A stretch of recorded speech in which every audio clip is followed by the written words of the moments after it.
Bismillahirrahmanirrahim. Dear students, Assalamu alaikum. I am Hafiz Muhammad Khalid from the Doctors Public Higher Secondary School, Rahim Yar Khan. Today is Friday and date is 26th June 2020. Class 8th, Unit number 9, Areas and Volumes. तो बेटे अब हमने 6 unit तक जो है and करने के बाद फिर उसके बाद 7 यूनिट किया, तो वो भी एंड हो चुका था। तो 8 यूनिट जो है वो प्रैक्टिकल ज्योमेट्री का है, तो उसको हम जो है वो स्कूल में करेंगे। तो पहले जो है हम इसलिए 9 यूनिट जो है वो करने लगे हैं, जो कि एरियाज और वॉल्यूम से ताल्लुक रखते हैं। तो इसमें जो कि हमारे पास इस यूनिट में पहले जो है राइट एंगल ट्राइंगल जो है वो इन्वॉल्व हो रही है। तो राइट एंगल ट्राइंगल एक ऐसी ट्राइंगल को कहते हैं जिसमें एक एंगल जो है वो 90 डिग्री का होता है। ये वाला जो बॉक्स का साइन बना होता है ट्राइंगल के अंदर, ये 90 डिग्री को शो करता है। तो ऐसी ट्राइंगल जिसमें एक एंगल जो है वो 90 डिग्री का आ जाए उसे हम राइट एंगल ट्राइंगल कहते हैं। तो ये पहली एक्सरसाइज जो है इसी से मुतल्लिक है। तो अब इसमें जो राइट एंगल के अपोजिट जो साइड होती है उसको हाइपोटेनियस कहते हैं। राइट एंगल के अपोजिट जो भी ये हमारे पास साइड होगी उसे हम हाइपोटेनियस कहते हैं। हाइपोटेनियस की जो वैल्यू होती है या मेजरमेंट होती है वह हमेशा बाकी दोनों साइड से जो है वो ज्यादा होती है।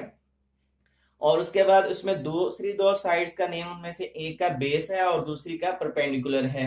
अब इनमें से एक बेस है, तो ये बेस डिपेंड करती है। वैसे तो अमूमन जो है वो हॉरिजेंटल साइड पे ही, नीचे वाली जो साइड होती है उसको बेस कहा जाता है, और जो वर्टिकली अपोजिट साइड पे ऊपर की तरफ होती है उसको परपेंडिकुलर कहते हैं। लेकिन इसका रूल ये है कि जो दूसरी तरफ एंगल मेंशन किया जाएगा 90 के अलावा, जिस तरह ये एंगल सी है, थीटा जनरल तौर पर लिया गया है, एक एंगल के 45 हो सकता है, 59 जो है 90 से कम होगा, और कोई भी एंगल हो सकता है। तो ये एंगल जो है डिसाइड करता है कि बेस कौन सी होगी और परपेंडिकुलर कौन सा, क्योंकि इस एंगल के सामने वाली साइड जो है वो हमेशा परपेंडिकुलर होती है, और इस एंगल के साथ वाली साइड जो है वो बेस होती है। क्योंकि एक तो है ये डिसाइड हो चुका है कि ये हाइपोटेनियस है, तो ये एंगल हमेशा हाइपोटेनियस और बेस के दरमियान बना करता है। तो अगर हम ये एंगल यहाँ पे मेंशन करते हैं हाइपोटेनियस, तो ये कंफर्म है क्योंकि ये 90 के अपोजिट है। तो फिर बेस ये हो जाएगी और परपेंडिकुलर ये हो जाएगा। इस साइड जो हमें फिगर नजर आ रही है इसके लिहाज से अब एंगल मैंने यहाँ मेंशन किया है, तो ये वाली साइड जो है परपेंडिकुलर होगी इसके अपोजिट साइड, और इसके साथ वाली साइड जो है वो बेस होगी।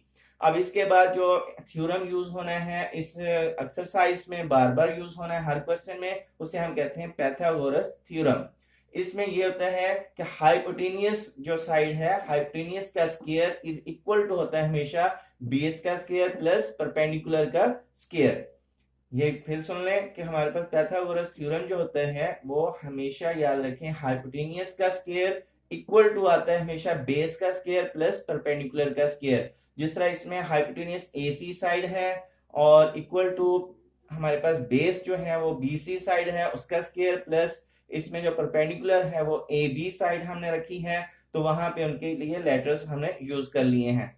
और ये भी याद रखना है कि पाइथागोरस थ्योरम हमेशा वहां यूज किया जाता है जब राइट एंगल ट्राइंगल में कोई सी दो साइड्स दी जाए और थर्ड साइड की मेजरमेंट हमने फाइंड आउट करनी हो, तो वहां पे हम जो है पाइथागोरस थ्योरम यूज करते हैं।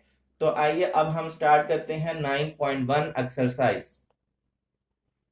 अब जो है क्वेश्चन नंबर 1 9.1 एक्सरसाइज में है find the value of x. अब हमने इन तमाम क्वेश्चंस में एक्स की वैल्यू फाइंड आउट करनी है।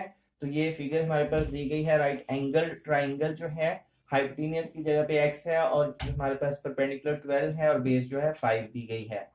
तो हाइपोटेनियस की वैल्यू हमने फाइंड करनी है, यानी कि इसमें दो साइड्स गिवन है, थर्ड साइड की जो वैल्यू हमने फाइंड आउट करनी है बाय पाइथागोरस थ्योरम। जो है हम जानते हैं कि AC यानी कि हाइपोटेनियस का स्क्वायर इक्वल टू बेस का स्क्वायर प्लस परपेंडिकुलर का स्क्वायर। तो AC जो है हमारे पास आ चुका है हाइपोटेनियस की जगह पे, बेस की जगह पे BC का स्क्वायर है और परपेंडिकुलर की जगह पे AB का स्क्वायर है। अब इनकी वैल्यूज जो हैं वो हम पुट करेंगे। जो हाइपोटेनियस की जगह पे AC की वैल्यू है x स्क्वायर प्लस BC की जगह पे है 5 का स्क्वायर, और हमारे पास AB की वैल्यू है 12 का स्क्वायर। तो 5 5 25, 12 12 आर 144। अब इन दोनों को प्लस किया तो हो गया हमारे पास 169। अब हमारे पास ये x के ऊपर स्क्वायर है, स्क्वायर खत्म करने के लिए हमें स्क्वायर रूट लेना पड़ेगा दोनों साइड्स पे।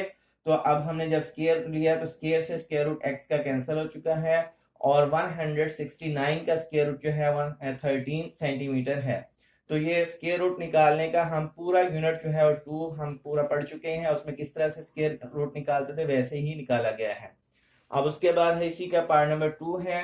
तो इसमें जो है हमारे पास जो वैल्यूज दी गई हैं, हाइपोटेनियस की तरफ 8 है, परपेंडिकुलर की तरफ हमारे पास 6 है और बेस जो है हमारे पास x है। बाय पाइथागोरस थ्योरम जो है हमारे पास दोबारा से हमने लिखा हाइपोटेनियस का स्क्वायर यानी AC का स्क्वायर इक्वल टू BC का स्क्वायर प्लस AB का स्क्वायर। तो AC की जगह पे अब हमारे पास 8 है और BC की जगह पे हमारे पास जो है x है और AB की तरफ जो है हमारे पास वैल्यू 6 है। तो 8 8 64 हो गया हमारे पास और x स्क्वायर और 6 का स्क्वायर बना 6 6 36। हमें x स्क्वायर की वैल्यू निकालनी है तो x स्क्वायर की तरफ जो x की वैल्यू निकालनी तो इस साइड पे हमारे पास 36 है, ये पॉजिटिव है, दूसरी साइड पे जाएगा तो नेगेटिव हो जाएगा। तो 64 में से 36 को माइनस किया 28। अब यहाँ पे फिर दोबारा से x स्क्वायर है, इसकी वैल्यू जो है x निकालने के लिए हमें स्क्वायर खत्म करना होगा। तो स्क्वायर खत्म करने के लिए दोनों साइड्स का स्क्वायर रूट लिया, यहाँ से तो x से x स्क्वायर कैंसिल हो जाएगा और दूसरी साइड पे 28 को हमने लिखा 2 मल्टीप्लाई 7 जैसे हम एलसीएम में फैक्टराइज करते हैं। तो अब हमारे पास 2 का स्क्वायर बन गया, 2 का स्क्वायर स्क्वायर रूट से कैंसिल होकर बाहर आ जाएगा और 7 चूंकि एक ही नंबर था इसलिए इसका स्क्वायर नहीं बना और ना ही स्क्वायर रूट से कैंसिल हुआ। तो ये हमारे पास आंसर आ चुका है 2√7 सेंटीमीटर। तो x की वैल्यू निकली 2√7 सेंटीमीटर। इस तरह से हमारा ये पहला क्वेश्चन कंप्लीट होता है। क्वेश्चन नंबर 2 है हमारे पास, in an isosceles right angle triangle the square of the hypotenuse is 98 square centimeter, find the length of the congruent sides। तो इसमें अब जो है हमारे पास एक ऐसी राइट एंगल ट्राइंगल दी गई है जो आइसोसेलेस है। आइसोसेलेस एक ऐसी राइट एंगल ट्राइंगल को कहा जाता है जिसकी दो साइड्स इक्वल होती हैं, क्योंकि आइसोसेलेस जो ट्राइंगल होती है उसकी दो साइड्स इक्वल होती हैं और राइट एंगल भी है, तो इसलिए इसमें एक 90 का एंगल भी होगा। तो अब इसमें यह कहा गया है कि इसकी जो हाइपोटेन्यूज है उसका स्क्वायर की वैल्यू जो है वो 98 सेंटीमीटर स्क्वायर दी गई है। तो बताना है कि ये कंग्रेंट साइड जो है इनकी कितनी जो है मेजरमेंट होगी। तो हमने कहा कि since given triangle is isosceles right angle triangle, चूंकि ये दी गई ट्राइंगल जो है हमारे पास आइसोसेलेस है इसलिए इसकी दो साइड्स इक्वल होंगी। तो इसमें हमने ए बी और बी सी जो है इसको इक्वल रखा है, एक्स के जो वैल्यू इसकी निकलेगी वही वैल्यू इस साइड की होगी। तो अब उसी तरह जो है हमें दिया गया था कि हाइपोटेन्यूज जो है उसका स्क्वायर जो है 98 सेंटीमीटर स्क्वायर है, तो इसलिए हमने उसका एसी का स्क्वायर लिखा 98 स्क्वायर सेंटीमीटर। अब हम थ्योरम यूज करते हैं बाय पाइथागोरस थ्योरम। हाइपोटेन्यूज का स्क्वायर इज इक्वल टू हमारे पास परपेंडिकुलर का स्क्वायर प्लस बेस का स्क्वायर है। तो अब उसमें वैल्यूज पुट की 98 AC का स्क्वायर। अब इसका स्क्वायर नहीं लेना क्योंकि उसने स्क्वायर की ही वैल्यू 98 दी थी, इसलिए हम डायरेक्ट इसकी वैल्यू 98 लिखेंगे। AB की जगह x का स्क्वायर आ गया और BC का स्क्वायर की जगह x का स्क्वायर। अब 1x स्क्वायर और 1x स्क्वायर ये बन जाएगा 2x स्क्वायर। अब हमने x की वैल्यू निकालनी है, तो पहले इस 2 जो है ये मल्टीप्लाई फॉर्म है, इस साइड पे जाके डिवाइड करेगा और फिर उसके बाद हमने डिवाइड किया तो आंसर आ गया 49। तो इस साइड पे है एक्स स्क्वायर। अब एक्स स्क्वायर का स्क्वायर खत्म करने के लिए हमें स्क्वायर रूट लेना है दोनों साइड का। तो एक्स स्क्वायर का स्क्वायर रूट से जो है स्क्वायर कैंसिल हो गया तो हमारे पास एक्स की वैल्यू आ गई और इधर 49 का जो स्क्वायर रूट है वो 7 आ चुका है। तो इस तरह एक्स की वैल्यू जैसे ही 7 निकली, इसका मतलब है कि दोनों जो हमारे पास कंग्रेंट साइड्स हैं उनकी वैल्यू दोनों की ही 7 सेंटीमीटर है। So length of congruent sides equal to 7 centimetre. Question number 3 जो है इसमें हमें ये कहा गया है कि एक दीवार के साथ जो है एक लेडर यानी कि सीढ़ी लगाई गई है। जो लेडर है उसकी लेंथ जो है वो 10 मीटर है और वो उसका जो रेस्ट है नीचे वाला पाया है वो दीवार से 6 मीटर दूर है और बताना है कि सीढ़ी दीवार के किस हाइट तक गई है, यानी हमने हाइट ऑफ वॉल जो है वो फाइंड आउट करनी है। तो अब हमने लेट कर लिया जो फाइंड आउट करनी side. Let the required height of wall is equal to A B is equal to X, जो हमने फाइंड आउट करना है उसको हमने एक्स रख लिया है। तो अब चूंकि इसमें भी दो साइड्स गिवन हैं 10 मीटर और 6 मीटर, तो थर्ड साइड फाइंड आउट करनी है, तो इसके लिए भी हम जो है पाइथागोरस थ्योरम यूज करेंगे।